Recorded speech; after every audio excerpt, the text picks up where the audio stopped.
You know that feeling when you're just like working harder than you ever have before? Yeah. Maybe you've even gotten a promotion or, picked up a weekend side hustle. Oh, yeah. And yet, somehow, the actual cost of living your life is just constantly outpacing your paycheck. Yeah. You look at your grocery receipt or you see your rent increase again, and you're just like, am I doing something wrong, or is the math just completely broken? Right. It is an incredibly pervasive feeling for so many people. You feel like you are sprinting on this treadmill that someone else just keeps speeding up. Exactly. And despite the exhaustion, you aren't actually covering any ground. You're just trying not to get thrown off the back. Yeah, that underlying feeling, that nagging sense that the rules of the game have shifted, that is exactly what we are digging into today.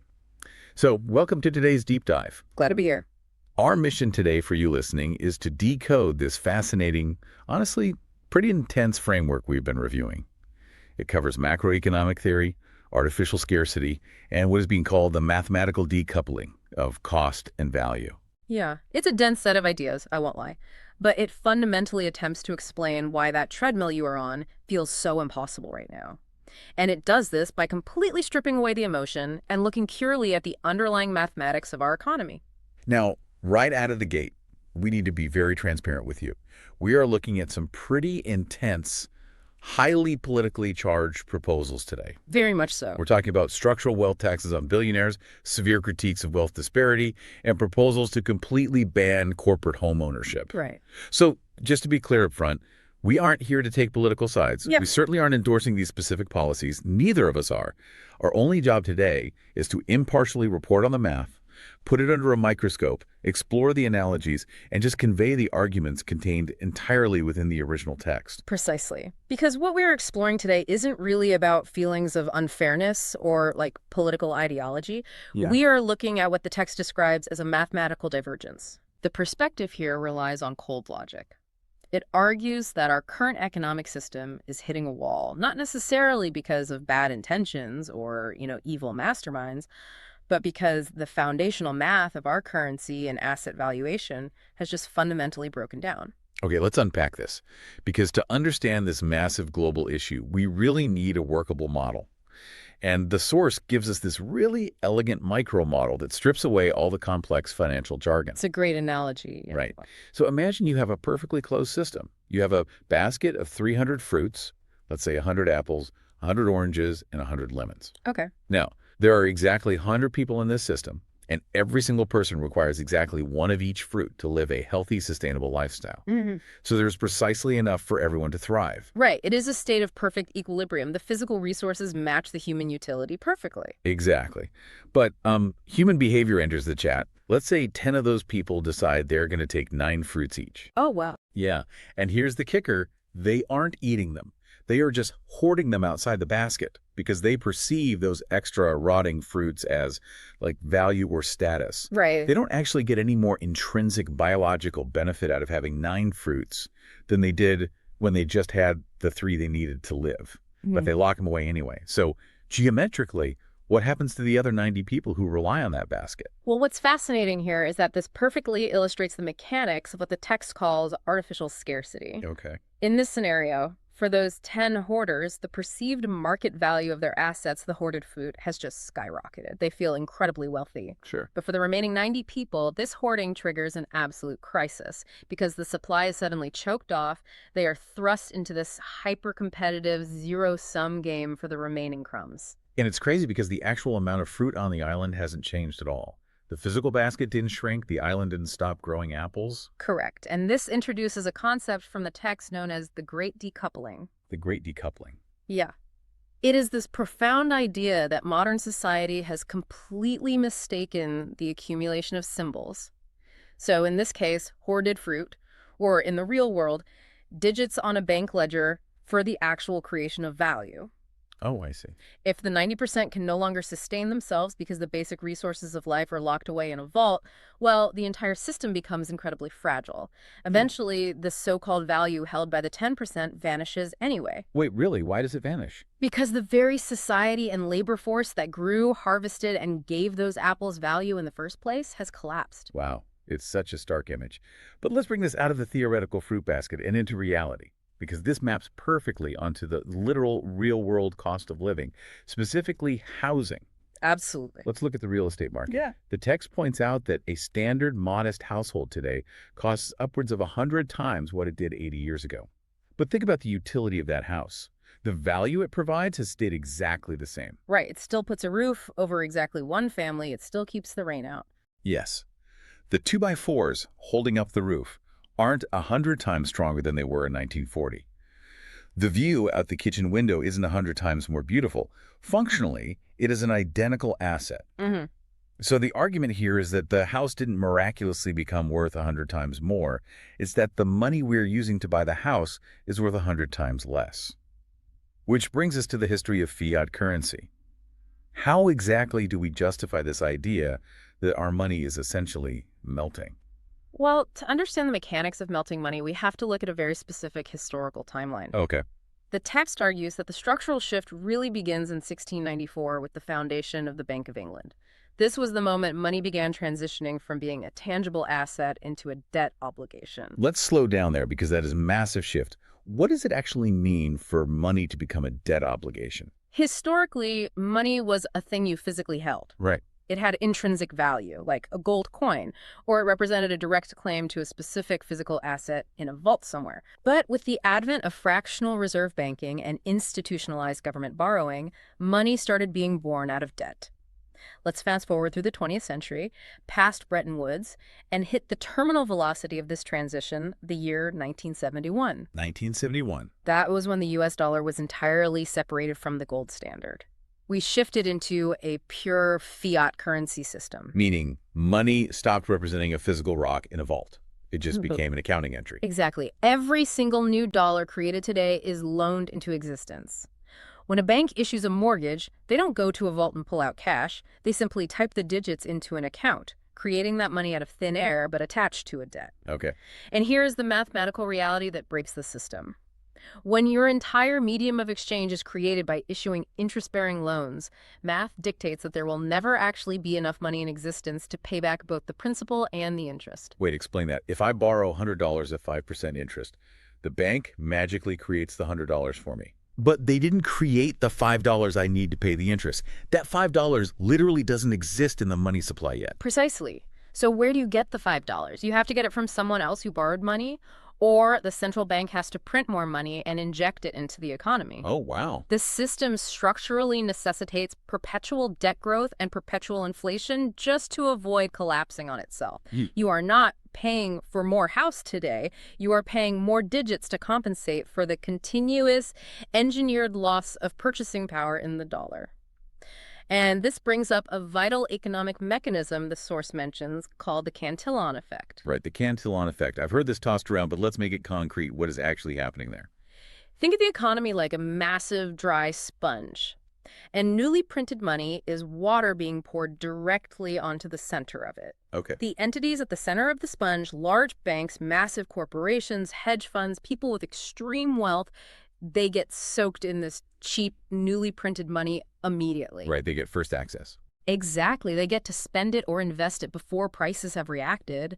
But by the time that water slowly wicks its way out to the very edges of the sponge, say your local grocery store or your biweekly paycheck, the inflation has already happened. The prices have absorbed the new cash. Oh, wow. So if you are at the center of the sponge, you get to buy assets or the proverbial fruit at yesterday's prices using today's newly printed money. Yeah.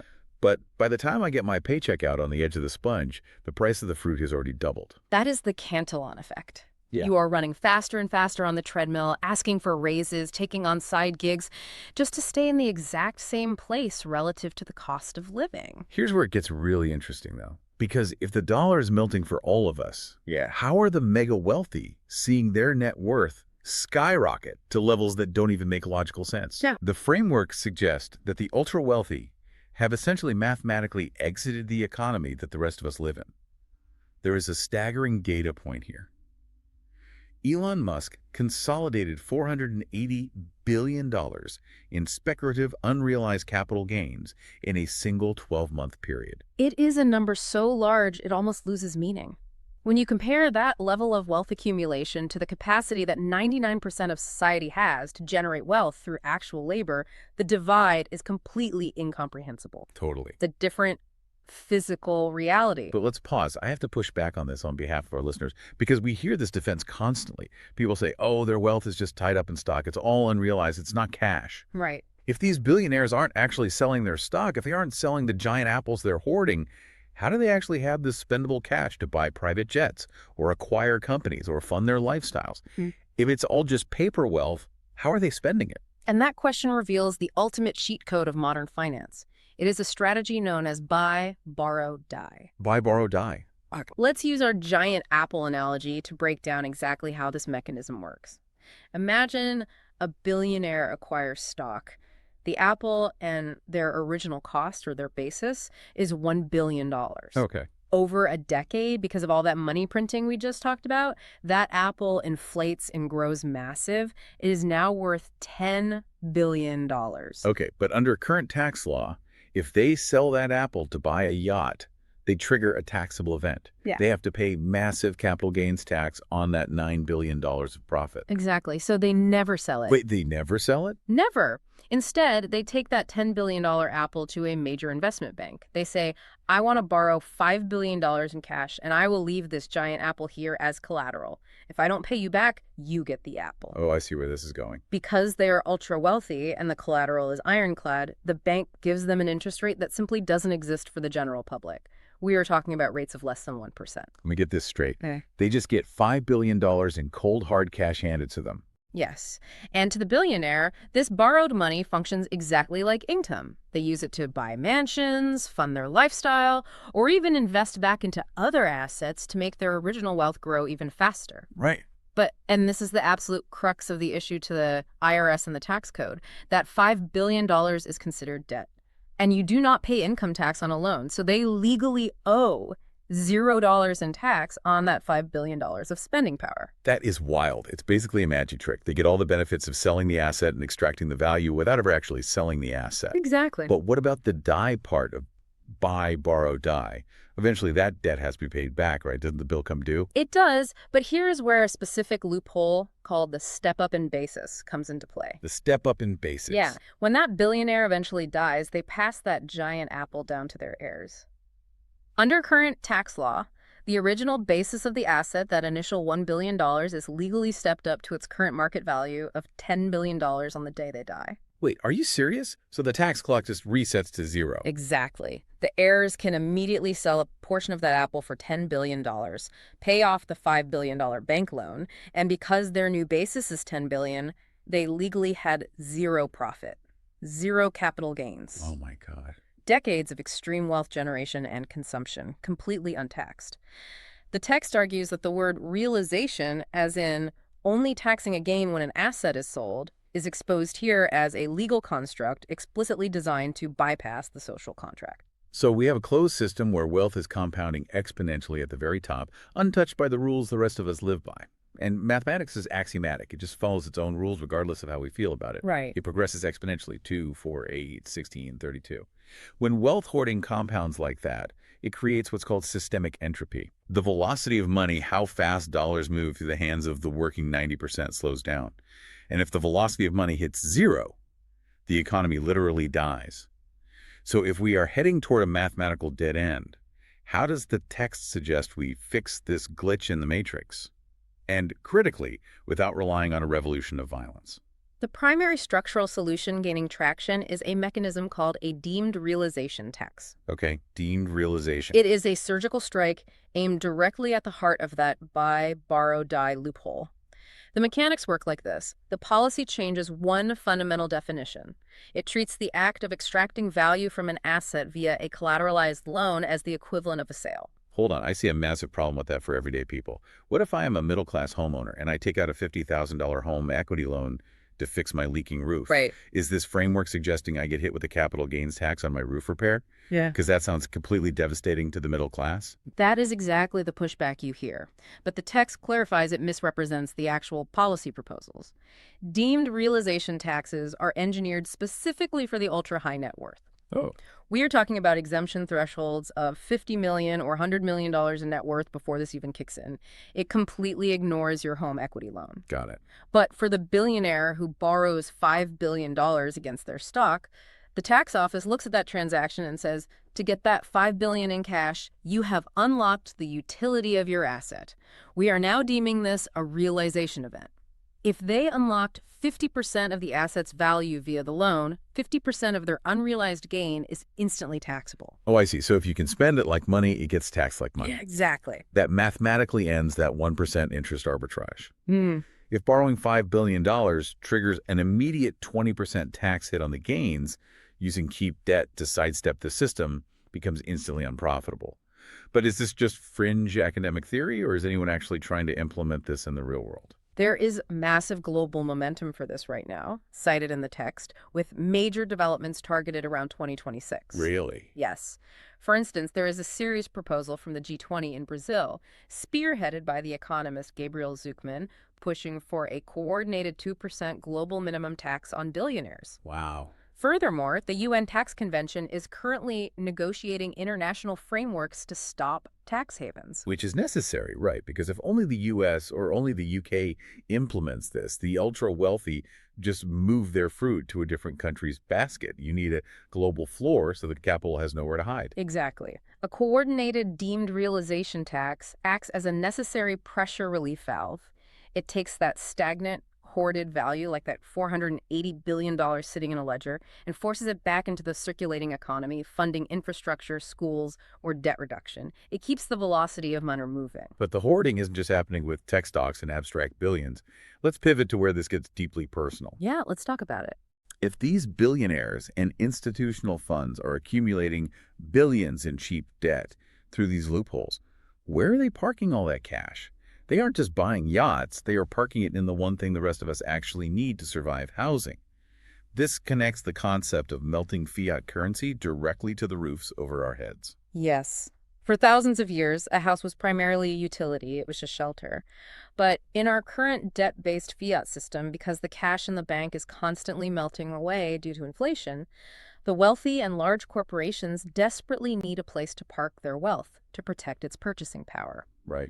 Real estate has been transformed from a human utility into a speculative, hard asset commodity. And we see the result of that. Yeah. We have massive Wall Street hedge funds buying up entire neighborhoods, acquiring 10,000 single-family homes at a time. Not to house their employees, obviously, but just to use residential housing as a giant savings account to protect against inflation. Absolutely. But hold on.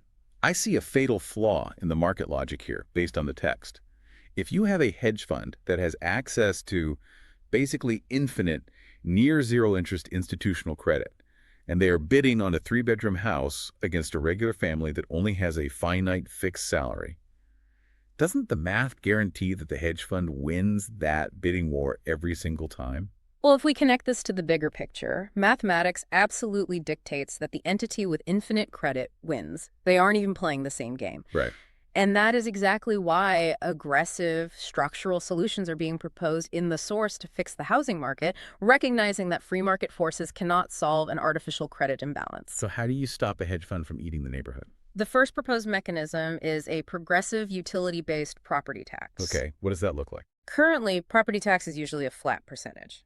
Whether you own 1 home or 100, you pay the same rate per house. Under a progressive system, the math changes based on utility. Your first home, your primary residence, would have a very low or even zero tax rate because shelter is viewed as a fundamental human necessity. Your second home, maybe a vacation rental, would have a standard market tax rate. But what happens when BlackRock or a massive hedge fund buys their 10,000th home? That is where the math gets punitive. The tax rate becomes an exponential curve. By the time an entity reaches their 10th or 100th or 1,000th home, the tax rate is astronomical. Wow. The math might dictate that the property tax on a 5,000th house is 50% or 100% of its total value every single year. Wow. Okay, so it simply makes it mathematically unprofitable to hoard homes. If the cost of holding the asset is higher than the appreciation of the asset, they're forced to sell. It forces the fruit back into the basket. Exactly. And the second half of this solution is something called a zoning firewall. What is the mechanism behind a zoning firewall? It involves ending the concept of corporate personhood in residential zoning laws. It means creating specific classes of single-family housing that can only legally be owned by living, breathing human beings. Oh, that's huge. You completely ban LLCs, real estate investment trusts, and corporate shell companies from participating in that specific market. Furthermore, this works in tandem with a vacancy surcharge. A vacancy searcher. Yeah, if a house sits empty for more than 6 months because an overseas investor is just using it as a speculative safe deposit box, it triggers a massive financial penalty that goes directly to funding local housing initiatives. Okay, so if you enact a zoning firewall and hedge funds are banned from corporate home ownership, what happens the next day? Mm. Millions of hoarded homes are forced to flood back onto the market simultaneously. Yes. Supply skyrockets, which mathematically forces prices to plummet back down to their actual utility value. A price point based on what a local family can actually afford to pay from a localized salary. It stops the 10 people from using the 90 people's shelter as their personal investment portfolio. Precisely. You return the asset to its intended utility. So what does this all mean?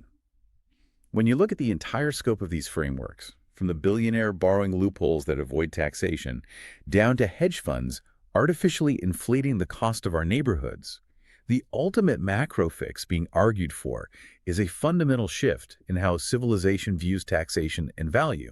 Absolutely. Society must find a way to tax the movement of value and the utility of value, rather than waiting around for a technical sale that the ultra-wealthy can just legally sidestep. And we have to recognize that the stakes here are completely existential. The text directly addresses the run-on effect of this mathematical dead end, and it is terrifying. Yeah. If 90% of the population is mathematically barred from accessing the fruit basket, if they cannot afford shelter, food, or basic stability despite working endlessly, the result isn't just an economic recession, it is severe, catastrophic social instability. There is a very striking image in the data.